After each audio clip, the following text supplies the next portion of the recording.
Excuse me. Excuse me. What in the world are you thinking? Mean Gene, the first thing you need to do is to tell these people to shut up if you want to hear what I gotta say. What up, y'all? It's KMB, the Sexy Ninja, in the place to be for Paper Saber Universe, and this is the New World Podcast, brother. Wow, I'm sorry I didn't get this to anybody sooner, but we had a work thing, and it was pretty cool, man. I had a good time, and this is my final night in Greeley, Colorado. Then I'll be back in Flagstaff, Arizona tomorrow night. But I wanted to come on here real quick and talk about Dynamite. March 6th, 2024. We got a new logo. We got a new intro. We got a new stage. I don't know how I feel about the tunnels coming back because I kind of really like the setup beforehand, but they kind of, that's the AEW look, right? You know, that's those two tunnels and everything like that. But it's just one of the things I looked at, I was like, okay, fresh paint, new season, new stories. We got a new pay-per-view called Dynasty on the way. And I got to say, this show, we'll talk about this show, but Tony, Taz, and Excalibur on commentary. We started off, Tony's in the ring with Swerve Strickland and with Nana, and Swerve, he's doing his babyface thing and stuff like that.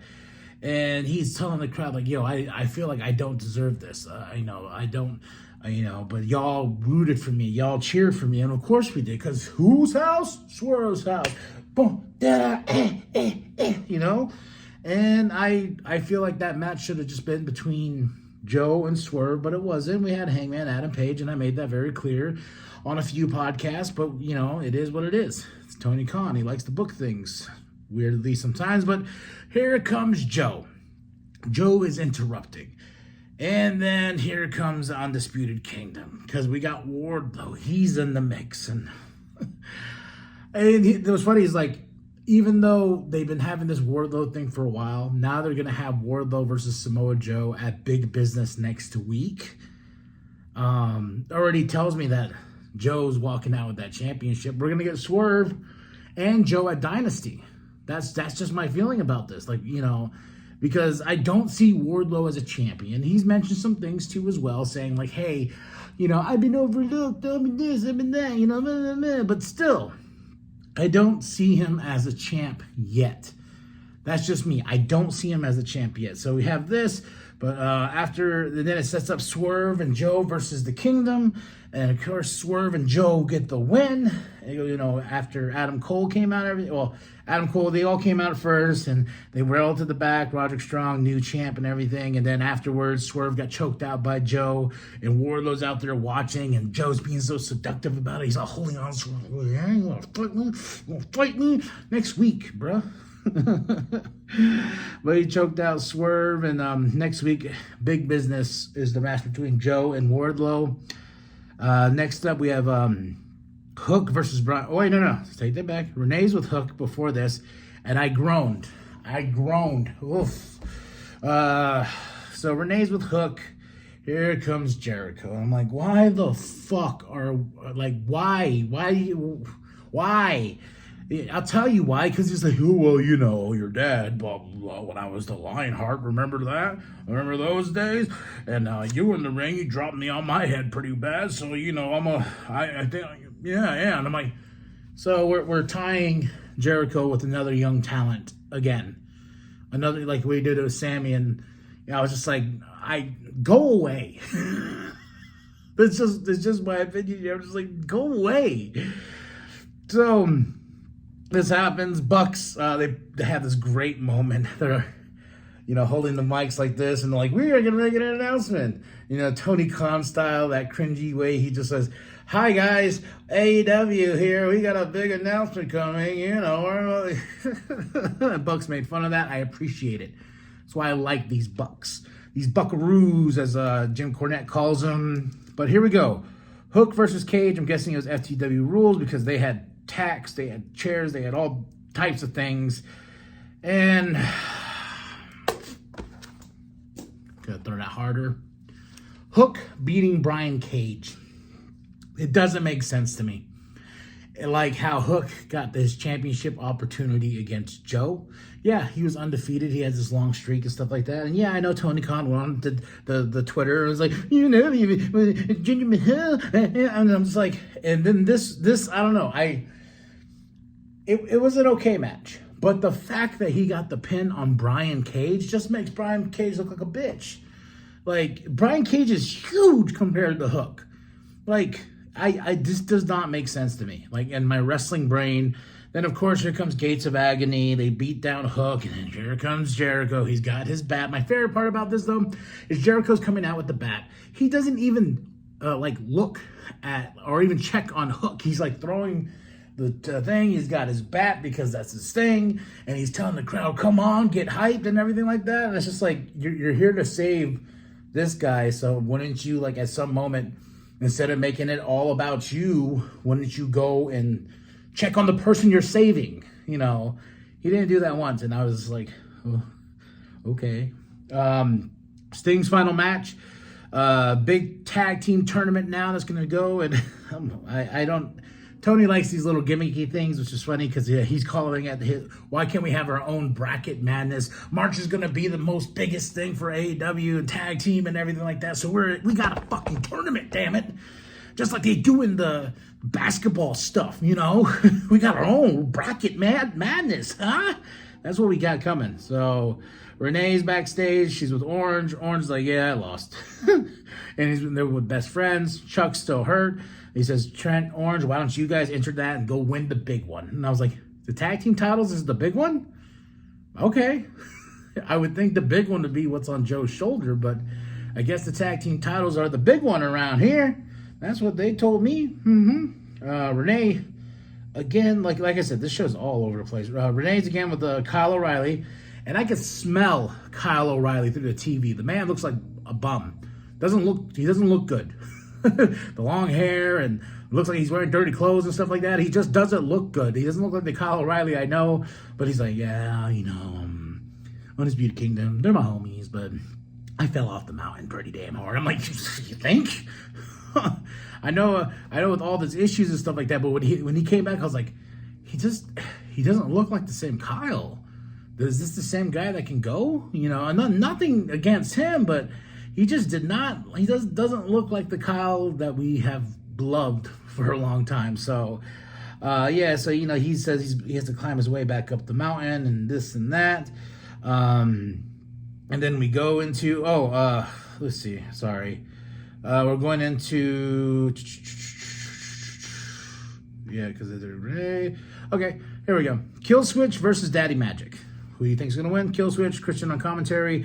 Everything is happening here. And, of course, here comes Daniel Garcia because Daddy Magic and him are homies. And, of course, here's Adam Copeland chasing down Christian Cage all the way out to Christian Cage stealing a car, looking at the camera and holding his teeth. You and me, you son of a bitch. This is going back where it started.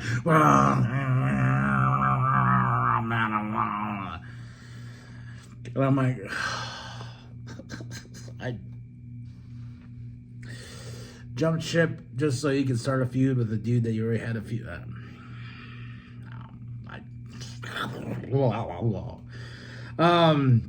The Bucks come out with Tony. This is like my favorite bit of the whole fucking night. Is Tony standing right there and he's like, yeah, you guys got your ass whooped. I'm just like, yeah, Tony, oh man, you're gonna get the EVP trigger, but the Bucks kick him out. They announced that they fired Kenny Omega from the Elite.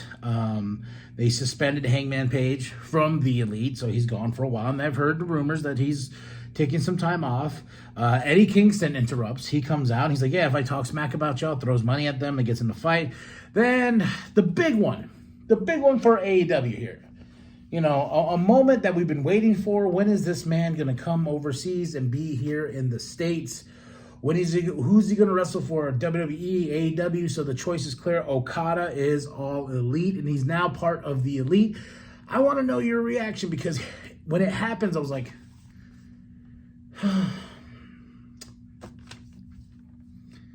such a waste. Such a waste. But we'll see what happens. We'll see. The Bucks will make this as entertaining as possible, especially if he's going to be part of the Elite, this new version of the Elite, the Douchebags Elite. So we'll see how that goes. Everything like that. Then we have Riho versus Chris Statlander. Stokely tried to help Chris use a chain to win the match, but no. Riho got the win, and I was like, then what are we doing with Chris Statlander? What are we doing with Willow Nightingale? What are we doing with Sky Blue? What are we doing with Julia Hart? Like, there's nothing. So frustrating. Renee's with Tony Storm, another good part of the show. No one, she's like, we're going to do the Tony Awards, but with an I, because we don't want to get sued. Great stuff here, man. Renee's with Willow and Stokely, and then, of course, she tells Stokely, like, hey, we're going to do this my way, not your way. You need to understand that. Then we go into Darby Allin with Tony, and he has a match with Jay White next week at Big Business. Again, they have a match. Then, of course, when he's cutting his promo, and he's like talking about, because he's going to Mount Everest, and he's like, and if I don't make it back, I'm like, Jesus Christ, my man. Have some faith. Have some goddamn faith. You're going to climb that bitch and come back down and tell us great stories about it. Because he's like, if next week, if I rest, it was my last match, and I was like, oh, don't put that in my brain, man. Put that bad energy back in the fucking box, dude. You're gonna come back. But Jay White comes in, cutting. It's just like, come on. We gotta get going. That was just I was like, and then we have Julia. Damn, we cut to so many behind the scene things. Then we cut to Julia, Sky. Julia's cutting her promo on Willow because Willow's gonna take her on next week, or I think at Rampage. I don't know. They're gonna fight each other at some certain point. And then we cut to the House of Black, and there's Julia Hart again. I was like. And she's quoting Johnny Cash Ring of Fire lyrics, but they call out Mark Briscoe and said, hey, we're going to take you out. Then we cut to Renee again with Mark Briscoe, and he's all hyped up. And he's like, yeah, God damn it, I'm going to fight y'all, this and that. And I was just like, how many cuts we got? Damn, man. How many matches were on this show? 1, 2, 3, 4, 5. Wow. And WWE does it, so. But, man, it was just a lot to. Just a lot. We got Willow Spray versus Kyle Fletcher. Fun match. This was a good match for what it was. And, of course, Willow Spray won. Like, they're not going to have Will lose to Kyle. No offense to Kyle Fletcher here. Not O'Reilly, Kyle Fletcher. No offense to this man, because this man's part of one of my favorite tag teams that I want them to get back together and start going out there, man. Oi, oi, oi. United Kingdom and everything, and I'm hoping this Willow Spray thing with Don Callis ends soon, and I'm hoping the United Kingdom can come here and be based out of here, and hopefully, I don't know, I don't care for the Don Callis stuff. I'm being honest. I'm just being really fucking honest. And here comes Brian, here comes Brian, crying Brian, as Nigel will say, and that's how we end the show. That's it. That's all. We got Big Business next week. We got Dynasty, the new pay-per-view, April 21st. That's it. That's all. That was AEW Dynamite. Tell me what you thought of the show. Excalibur Tony on commentary. And that was, what is it today? What is today, huh? What's today? Okay, so that was the March 6th, 2024 edition. I threw my notes. Didn't help. Like and subscribe. Share with your grandma. Share with the mom down at Walmart. Go to ProWrestlingTees.com/New World Podcast. Go get yourself that sweet nWp logo created by Penta X. And remember that the New World Podcast is for life. The Rainmaker for Eddie Kingston.